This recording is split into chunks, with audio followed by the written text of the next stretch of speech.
Hello there, how are you doing? And welcome. I am back in Hong Kong after 5.5, maybe 6 weeks away. I've been to New York, I've been to Chicago, I've been to Boston. Where else have I been?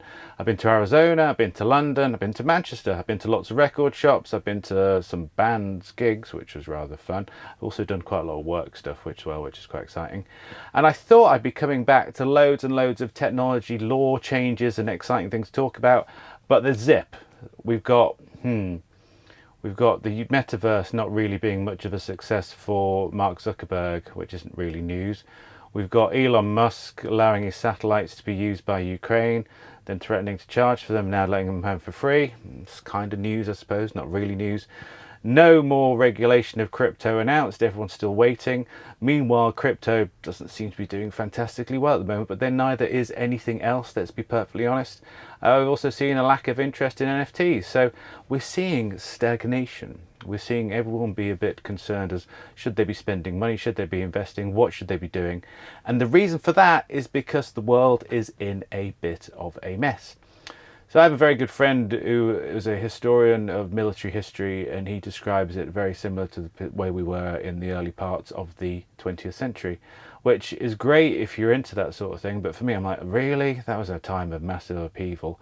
But it also means that nobody wants to spend any money on technology. It also means, unfortunately, that nobody really wants to make any moves, major moves in terms of technology, because we are so dependent on it. Now, since I've been back in Hong Kong, and you can tell I'm back because you can probably hear, depending on how sensitive my microphone is, some drilling noises around me. It seems that nobody's living in apartments, but everybody's renovating them here at the moment, but there we are. But we are seeing, and one of the things I've been asked a lot since I got back about, is what is going on between sanctions between US and China. It was a big Trump thing, I've said that many times before. But we're seeing more of it. We're seeing China being put on various lists, or Chinese entities being put on lists. Do not send them sensitive material. And a lot of this comes from the fact that essentially the US does not want semiconductor technology falling into Chinese hands. Part of it is they're worried about theft of IP. Part of it is just the fact that US and China aren't really friends anymore, which is kind of grow up, guys, it would be nice. But there's lots of things going on in the background as well as that. So while I'm speaking now, and possibly by the time you watch this, there is a big meeting going on in China where Xi Jinping is likely to get an unprecedented, well, since Mao, unprecedented third term as basically the grand poobah for China, the guy in charge.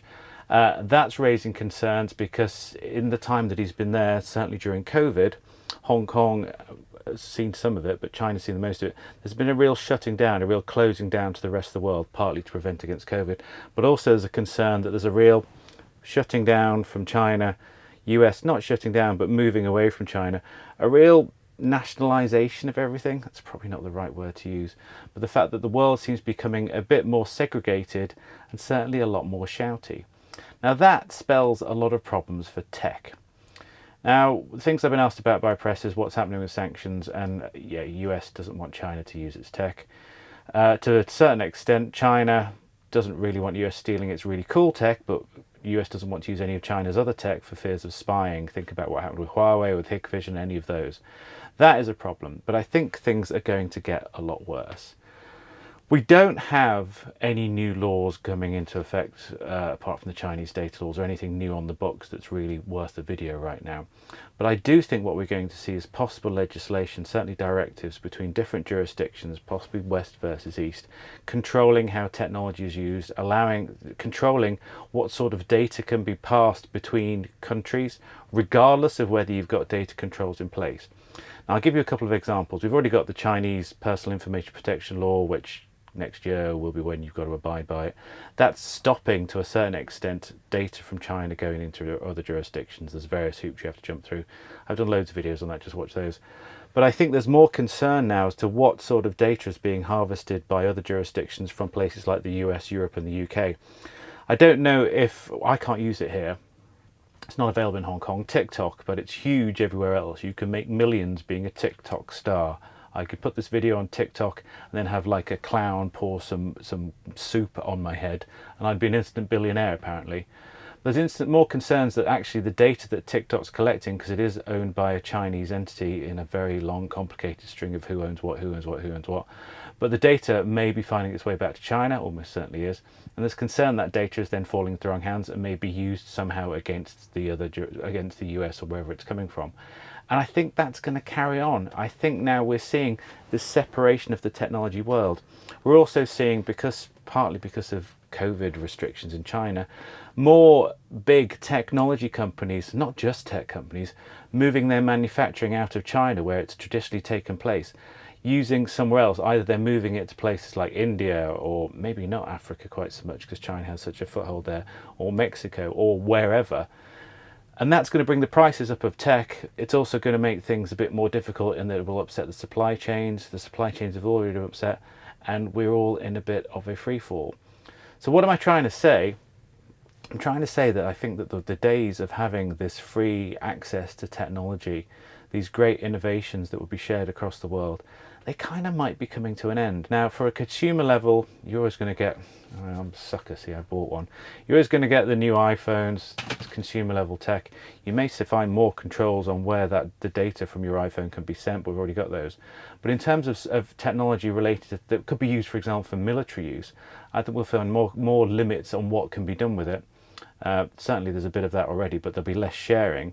But I also think we're going to see more restrictions on what data to do with anything regarding a state's daily business or the actions of its citizens or whatever can be transferred from back and forth. What I guess we're seeing is a whole new world of technology paranoia. We kind of went through a phase where everyone was thinking, isn't the internet great? Let's just share everything we have on social media and we'll all be friends. Now I think we're getting to the stage, not just at a personal level, but a state level, where people are very, very wary of technology that may be owned by someone who is not them. A real sort of tech xenophobia, if that's a phrase to use. That is a good phrase to use. I might even use that for the title of the video. And I don't see how it's going to resolve. Now my worry is that things are going to get a lot worse. We're going to see a separation, I guess a separation into different blocks, all using the same technology. So you'll find there's Western tech, there's Eastern tech, other jurisdictions may have their own little tech markets. That already happens. I mean, China has the Great Firewall and everything behind that is a different version of it compared to what you see in the West. But China is influencing a lot of jurisdictions to adopt their technology and is certainly on the charm offensive trying to do that. Others already use Western tech and will continue to use it, but it's going to make it very difficult for some of the tech giants in both jurisdictions to have the global dominance that they've always had. Apple, for example, seems to have to really chart a careful path trying to keep all the jurisdictions happy, and I do not envy the people in charge of that. I take my hat off to them and they do an amazing job, but I think that's the way it's going to be. So it's a bit grim. I feel like I've come back. I went away, the world was a little bit scary and a little bit messy. We had the war in Ukraine already. I've come back, markets have crashed, everything's gone a bit wrong. COVID has improved everywhere in the world, but here in the East we still have some restrictions. And it's just, it doesn't feel great from the technology point of view.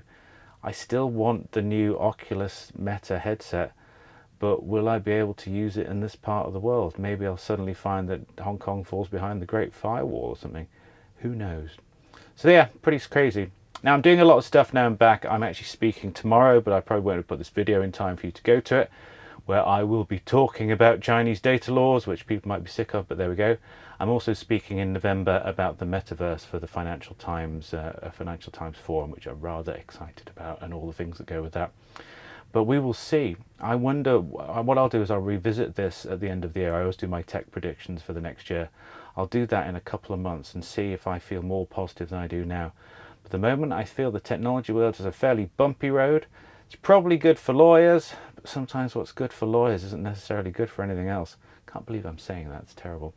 But anyway, if you've got any thoughts of where we're going and what the world will do next, let me know. I just hope that I'm not doing some sort of talk about military tech and how cool it is and how exciting, because I've been watching lots of war movies because they might be based in reality in the future. We will see. In fact, the last movie I watched was Thor, Love and Thunder, which was okay. There we go, there's my review. Anyway, that's it for me for now. I'll be back with more substantive videos on legal topics, but that's just my view at the moment, that technology is in a bit of a challenging position as the world goes into an even more challenging position at the moment. Maybe Brexit should never have happened, who knows. Anyway, enough from me. I'll see you soon. Take care. Bye bye.